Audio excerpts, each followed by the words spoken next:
Halo, balik lagi sama gua, masih di channel gue juga. Alright, sekarang gue mau review helm ini ya, si HJC V10 V10. Gue habis ngopi. Sekarang mari kita jalan sekalian arah jalan balik, arah jalan pulang. Tadi gue mau nge-record di kafenya sambil ngopi, tapi ternyata di depan lumayan rame gitu, ada orang. Thanksin bro. Jadi ya udahlah, ngopi-ngopi dulu, terus sambil motoran jalan balik, mari gua review helm ini, di update gitu ya reviewnya. Ini gue naik Chonglord, jadi hari ini kita agak jalan santai gitu, nggak bisa ngebut juga motornya. Oh ya, gue disclaimer dulu. Disclaimer pertama, helm di video ini tidak disponsori atau bekerja sama dengan pihak manapun. Jadi helm ini gue beli dengan uang gue pribadi. Lalu disclaimer kedua, disclaimer tambahannya lagi adalah gue mereview helm ini spesifik untuk helm yang gue punya dan gue beli dan gue pakai saat ini, yaitu helm ini ya. Jadi gue tidak pukul rata untuk semua helm dengan tipe dan jenis yang sama. Oh ya, buat kalian yang belum subscribe, boleh loh di subscribe dulu. Seperti biasa, jadi helm ini udah gue pakai sekitar seminggu ya, 1 mingguan.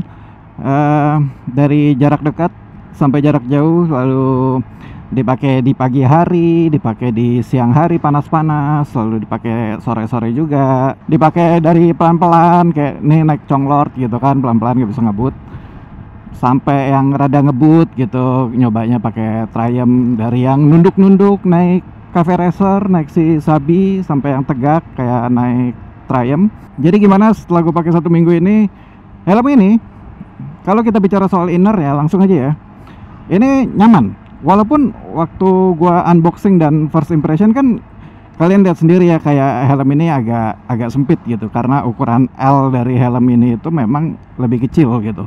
Kalau helm-helm biasanya 59-60 cm, di helm ini ukuran L-nya itu 58-59 cm, jadi kayak kurang lebih turun 1 cm gitu. Waktu awal-awal memang berasa kayak ngepres banget, sempit gitu, tapi setelah seminggu nih innernya tuh udah busa-busanya udah lumayan enak, udah nyaman di kepala gue. Jadi gue pakai jauh pun nggak terlalu ketekan gitu kepala gue. Jadi ini udah nyaman banget. Jadi lumayan cepet ya, kurang lebih seminggu aja udah bisa ngepas gitu sama kepala gue. Lalu dari segi kain material dalamnya ini, bagian innernya ini, gue tidak merasakan ada yang aneh-aneh, cukup nyaman. Di pipi dan di jidat gitu ya, berasa kainnya tuh tidak yang paling halus, tapi oke lah, nggak kasar juga gitu, tapi ya nggak spesial juga. Jadi standar lah, standar yang kalau lo pakai lo bisa bilang ini cukup oke. Lalu lanjut tentang kelebihan dari helm ini. Yang gue suka dari helm ini adalah selain looksnya ya, tentu looksnya rada beda kalau kalian biasa pakai helm-helm kayak full face yang normal gitu kan, biasanya ala-ala racing gitu. Nah ini tuh helm ini kan rada-rada vintage gitu. Jadi kalau di jalan tuh mungkin orang rada bukan aneh ngeliatnya ya, tapi lebih kayak bingung gitu, ini helm apa nih gitu. Apalagi dengan branding HJC-nya yang nyaris nggak ada gitu. Nah ini soal ngomongin branding merek HJC, stiker atau logonya yang nyaris nggak ada ini, kalaupun ada di sebelah kiri kecil gitu, sama di belakang kecil banget. Ini bisa jadi kelebihan atau kekurangan gitu. Kekurangannya adalah buat orang-orang yang suka pamer, kalau oh helm gua HJC nih helm mahal gitu ya, tentu jadi kekurangan. Karena kalau orang lihat sekilas di jalan gitu ya, orang nggak tahu kalau helm lo tuh HJC gitu, bukan helm murah gitu ya. Tapi jadi kelebihan untuk orang-orang yang suka helmnya tuh clean. Kayak gue salah satunya, gue suka helm yang nggak terlalu banyak logo mereknya gitu. Jadi ya ini clean banget, simple dan bersih gitu ya. Lalu kelebihan lain yang gue rasakan dari helm ini adalah visornya. Bukan visornya bagus atau bening gitu, enggak, tapi sudut pandang ini ya nih, vertikalnya ya, dari atas ke bawah. Gue pikir tadinya mungkin dia rada sempit gitu, jadi kalau lo pakai nunduk buat tuck in atau naik motor kayak gue naik Cafe Racer, atau kalian yang naik motor-motor sporty gitu ya, racing gitu, kayak mungkin Ninja, CBR gitu, Gue kira awalnya bakal kayak sempit gitu, kalau gue pakai nunduk gue nggak bisa ngeliat ke depan gitu ya. Ternyata ini cukup luas, gue nggak ada masalah naik motor ini pakai sabi gitu, gue nunduk gitu. Itu tetap aman gitu, kelihatan depan. Jadi bagian atas ini tuh dia lumayan tinggi gitu ya, jadi nggak menghalangi saat kalian nunduk atau tuck in gitu. Nah dari situ gue juga baru ngeh kayak iya juga sih, soalnya bagian atas ini, bagian crown pad itu ya berasa cetek gitu, jadi nggak terlalu dalam. Maksudnya kayak T-Striker deh, kayak T-Striker yang baru-baru gue review juga gitu ya. Dia kan rada dalam ya, jadi bagian atas itu rada masuk ke jidat gua gitu. Kalau ini tuh dia rada ceper gitu. Nah itu nilai positifnya, jadi sudut pandang vertikalnya jadi lebih tinggi. Kalau lu nunduk gitu nggak ada masalah untuk ngeliat ke depan, nggak terhalang gitu. Kalau ada kelebihan tentu pasti ada kekurangan. Nah yang bisa gue bilang kekurangan dari helm ini adalah ventilasinya. Ventilasinya nggak jelek, tapi nggak cukup bagus juga untuk gue bilang wah ventilasinya oke banget nih gitu. Nggak juga gitu. Kenapa? Karena angin di helm ini terasa sangat tipis-tipis aja gitu. kayak biasa aja gitu ya, nggak spesial gitu. Di bagian depan ini yang gue rada bingung sih. Jadi di bagian depan ini ada 4 lubang di dalam untuk intake yang paling bawah 2 ini sama yang tengah 2 ya. Itu yang langsung ke dalam, langsung ke mulut loh. Tapi gue pakai helm ini dari ngebut sampai pelan-pelan, dari pelan sampai ngebut gitu ya, angin tuh nggak gitu berasa gitu. Ya masuk sih, cuman kayak tipis-tipis aja. Beda banget sama misalkan yang model-model kayak gini ventilasinya, kayak misalkan MT Helmets atau Aero Canner deh, atau yang model-model vintage kayak JP Helmets, JP Rocker ya, JP Rocker. Itu kan lo, gue bawa santai aja, bawa pelan-pelan gitu ya, itu aja udah berasa anginnya. Nah kalau kayak gini nih, ini 40 nih, anjir ini motor pelan banget ya.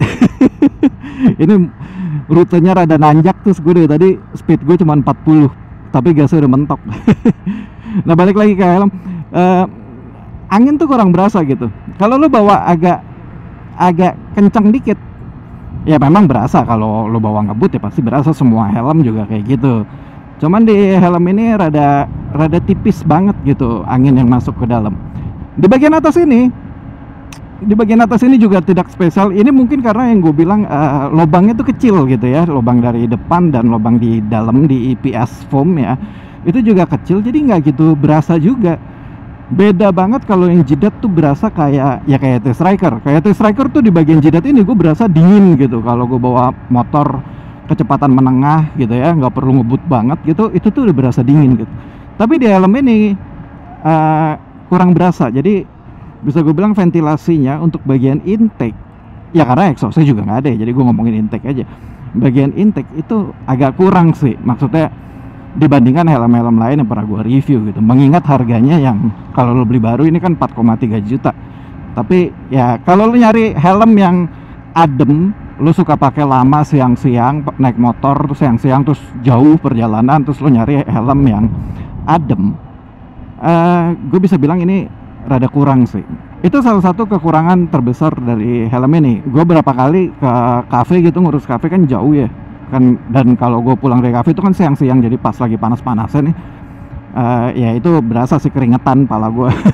Satu lagi yang bisa jadi kekurangan dari helm ini, untuk kalian pecinta kebut-kebutan ya, gue tidak merekomendasikan untuk kebut-kebutan, tapi ya just in case kalian mau pakai helm ini buat kebut-kebutan. Jadi helm ini gue pakai beberapa hari yang lalu di jalan tol, lagi naik Triumph juga, karena memang gue pengen ngetes untuk high speed gitu, kecepatan tinggi gitu ya. Dan tapi ini dengan catatan, ingat sekali lagi dengan catatan ya, helm ini gue tes dengan kecepatan tinggi itu di jalan tol di Bali, dari arah gue waktu itu dari arah airport mau balik ke rumah ke Nusa Dua. Jadi ya kalian yang familiar pasti tahu Bali kan punya jalan tol yang bisa dilewatin motor gitu ya. Nah itu gue bisa rada ngebut. Gue inget banget gue menyentuh 120 km per jam, dan itu lumayan panjang tuh. ya jalan tol lah ya. Catatannya adalah jalan tol di Bali itu memang cukup berangin karena ya jalan tolnya kan di atas laut gitu, dan itu lumayan berangin. Hampir setiap hari gue lewat situ naik motor, dan ya emang anginnya kadang rada brutal gitu ya. Helm ini agak geter gitu. Ya itu mungkin kehajar angin gitu ya, kehajar angin dari samping gitu. Jadi kayak di kepala gue tuh berasa kayak ya getaran kecil aja gitu. Ya tapi berasa sih gitu ya, getaran kecil tapi lumayan berasa gitu. Kayak kalau helm ini tuh begitu kehajar angin dia goyang. Lalu di saat gue ngebut dan posisi tegak, helm ini tuh ya mungkin aerodinamisnya juga jangan lu bandingin sama helm-helm racing yang bentuknya udah aerodinamis banget gitu. Helm ini tuh beneran kehajar angin man. Dibawa ngebut tapi posisi tegak tuh kayak kepala lo tuh ketarik ke belakang gitu, kedorong gitu ya ke belakang dari arah angin dari depan lo. Jadi kayak gua harus nahan kepala banget kayak ke belakang gitu. Kurang aerodinamis. Ya tentunya kalian bisa lihat dari bentuknya, tentu jangan dibandingin sama helm-helm racing. Jadi ya itu aja sih yang gua notice dari helm ini. Oh gue lupa satu lagi yang menurut gue bisa jadi kelebihan helm ini. Helm ini lumayan senyap, asik cuy. Jadi nggak terlalu berisik suara jalanan, suara knalpot Sabi, knalpot Triumph tuh kan rada berisik ya. Nah pakai helm ini gue rada adem gitu suaranya. Ya kalau suara angin normal lah, di atas kecepatan 60, 80 lah. Di atas 80 kalau lo agak ngebut dikit baru dia suaranya rada bergemuruh di dalam. Tapi it's okay untuk penggunaan sehari-hari, kayaknya kita nggak gaspol terus kan kalau di jalanan sehari-hari gitu. Jadi menurut gua helm ini masih cukup oke. Gua rasa itu aja sih yang bisa gua notice ya dari helm ini, karena dari segi fitur ya helm ini cukup standar dengan style vintage gitu ya. Tentu sudah ada intercom gitu-gitu ya, itu udah oke lah, udah cukup buat helm-helm zaman sekarang. Lalu ya helm ini memang menurut gua kesimpulannya adalah form over function gitu. Jadi helm ini lebih mementingkan looks ya, lebih mementingkan penampilannya. Kalau kalian nyari helm yang adem, nyari helm yang aerodinamis gitu, ya tentu bukan helm ini. Tapi kalau kalian nyari helm style vintage, lalu kalian punya duit lebih, kalian mau agak pamer gitu, kalau helm gue mahal nih HJC gitu kan, ya helm ini bisa jadi alternatif pilihan gitu ya. Kalau ya kecuali kalau duit kalian banyak banget, kalian bisa ambil Arai Rapid Neo atau Shoei Glamster mungkin ya, yang harganya bisa 2 kali lipat dari helm ini. Tapi mungkin kalian pengen pakai helm import, nggak mau pakai helm lokal yang gaya-gayanya vintage gitu ya. Ya ini pilihannya di tengah-tengah lah. Sisanya standar helm pada umumnya. Ya gue rasa segitu aja. Semoga dengan update ini kalian lebih jelas lagi soal helm ini, HJC V10 ini.